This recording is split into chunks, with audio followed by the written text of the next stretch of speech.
ที่ผ่านมาผู้ฉลามมันจู่โจมสิงโตทะเลที่รักความสงบตอนนี้ศัตรูของบรรพบุรุษบุกมาหาพวกเราจะอยู่ในที่ที่ถูกต้องและทำลายพวกฉลามที่ถูกสาป ท่านช่วยชีวิตข้า เราฉลามคือพวกเดียวกับเรา ไม่จับมัน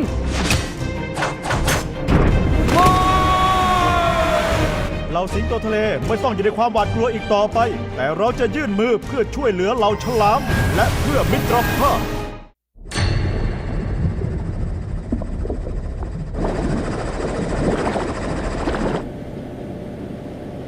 ถ้าไม่เข้าใจเมกัส การช่วยเหลือคนอื่นจะทำให้แข็งแกร่งขึ้นได้ยังไงอ่ะ การให้คือการได้รับสไปซ์จำไว้ เฮ้อไม่มีทางให้อาหารคนอื่น แล้วเราไม่ได้อะไรเลยนอกจากนั่งหิวเนี่ยนะ แต่มันอิ่มใจนะ ตลกสิ้นดี อ๋อละนี่ข้ายินดีที่ให้เจ้าได้ลองสาหร่ายทะเลสดของข้า นี่เรียกสดงั้นเหรอ ข้ารู้สึกดีขึ้นแล้วล่ะ ว้าว แถวนี้ต้องมีภูเขาไฟเยอะแน่ อ๋อ อ๋อ ยินดีต้อนรับสู่มิราเลีย บ้านของนาริ เทพแห่งภูเขาไฟ ๆ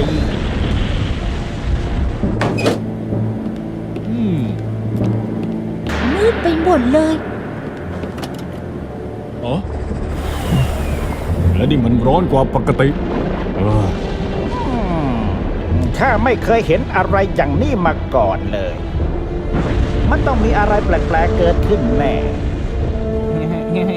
เฮ้ย แล้วถ้าเกิดเราหันกลับ แล้วหาทางใหม่ล่ะฮะ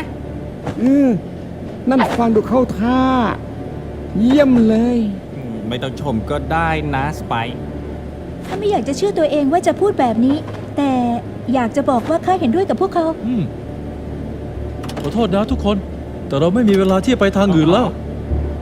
น้อย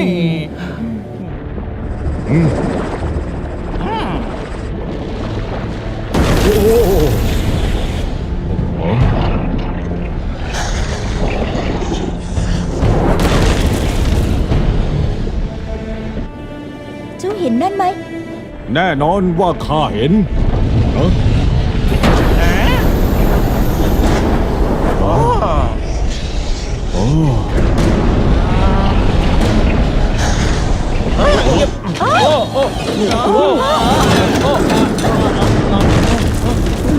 นั่นมันขี้เท่าใช่ไหมะ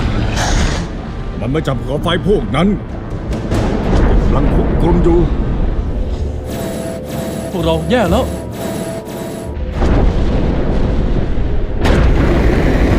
ฮะ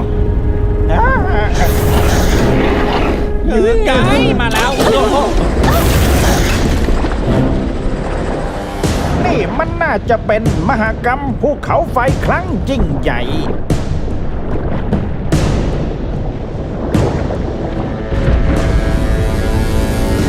นาริ ว้าวว้าวว้าวนาริไม่คุ้นชินกับความรุนแรงนะ เชื่อข้าเถอะเคน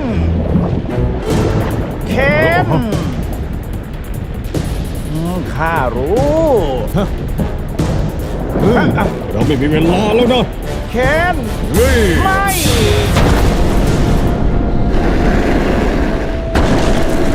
นั่นเจ้าทำอะไรน่ะ พยายามจะเติมไฟหรือยังไง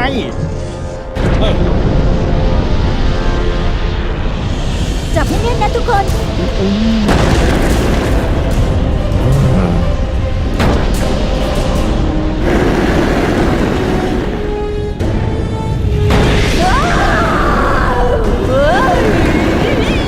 นี่มันนาริ โอ้ เธอดูโกรธมากเลย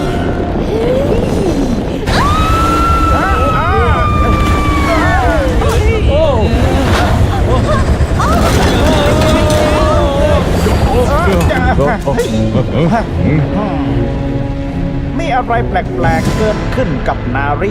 ปกติแล้วเธอไม่เป็นแบบนี้นะ ได้ ง งั้นรีบออกไปจากที่นี่กันเถ เห็ อะ นฟังข้านะ นาริคุ้มครองเมืองมิราเลีย ถ้าเราไม่หาว่าเกิดอะไรขึ้นกับเธอภูเขาไฟทุกลูกอาจจะเกิดการปะทุขึ้นทั้งหมด มันสายไปแล้วที่เราจะหนีตอนนี้ เราไม่มีทางจะหนีออกไปจากสะเก็ดระเบิดทัน แล้วเราคงจะกลายเป็นไอ ใช่แล้วท่าน อย่างนั้นเลยล่ะ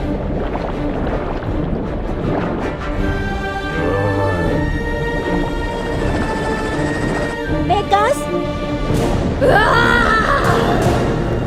โอ้ เยี่ยมไปเลย นาริ นี่ข้า เมกัส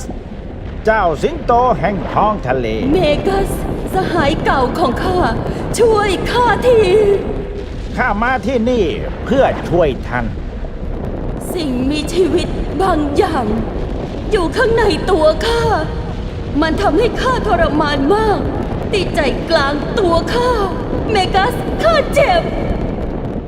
ได้โปรดเปิดทางให้กับพวกเราด้วย แล้วปล่อยให้พวกเราช่วยเถอะนะ ขอร้องล่ะ ช่วยหยุดความเจ็บปวดนี้ที ช่วยข้าเถอะเมกัส ข้าจะทำทุกอย่างเท่าที่พลังของข้าจะสามารถช่วยได้ นาริข้าสัญญา ถ้าความเจ็บปวดมันแย่ลงกว่านี้ ข้าจะไม่สามารถควบคุมการระเบิดได้ เจ้ากับเพื่อนของเจ้าก็จะถูกเผาอ้าอ้า เหลือเชื่อจริงๆ ดูเหมือนว่ามันจะสงบลงแล้วนะ เราปลอดภัยแล้วสำหรับตอนนี้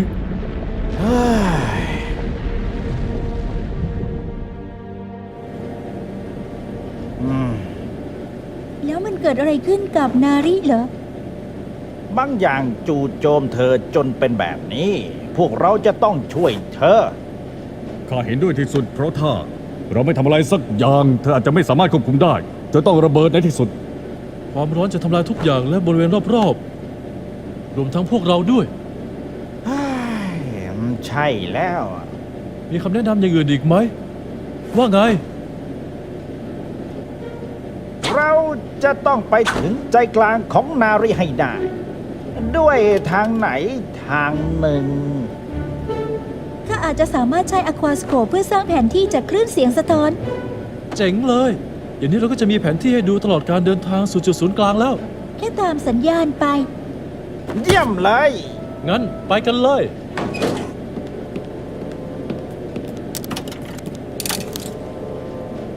ใครก็ได้ช่วยส่งประแจให้ข้าที ถ้างั้นมันปลอดภัยสำหรับเรือซิฟินิกซ์ที่จะเข้าไปในภูเขาไฟไหม ไม่นะแทบจะไม่ปลอดภัยเลยนะ เหนื่อยหมอ พวกเราจะไม่เป็นไรนะ โอ้ย แต่นั่นหมายถึงถ้าเราสามารถออกมาได้เร็ว หา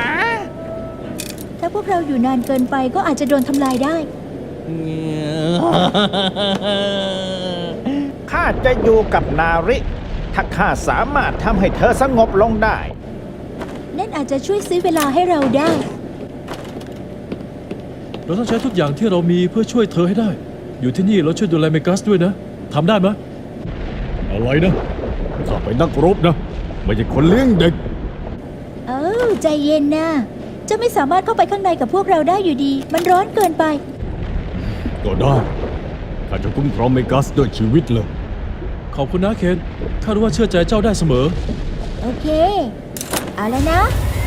ทำใจให้เย็นไว้นะทุกคน ลุยกันเลย บอกให้ใจเย็นเนี่ยนะชิเข้าไปแล้วเรือให้แจ้งนะใจเย็นสุดแล้วนะเนี่ย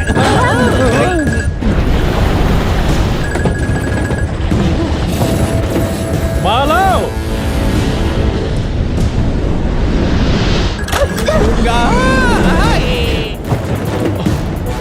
าว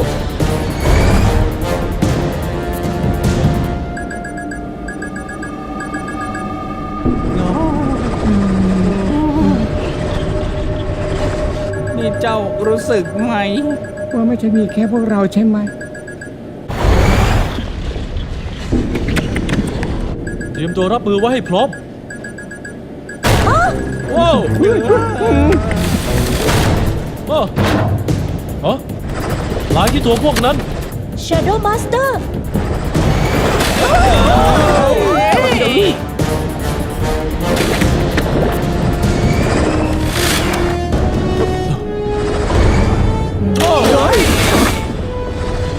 ้โหเจะไปสาดกุ้งพวกนี้เลี้ยวตามซีฟินิกเป็นทุกครั้งเลยล่ะ พวกมันยังตามอยู่หรือเปล่า ทำได้ดีมากลีน่า ของกล้วย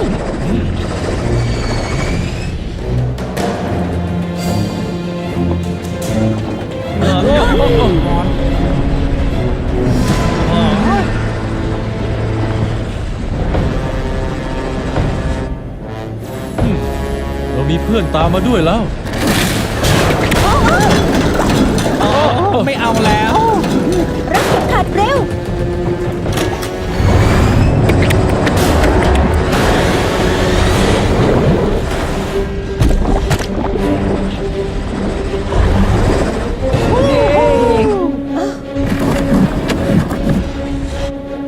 จุดศูนย์กลางไม่น่าจะไกลจากที่นี่มาก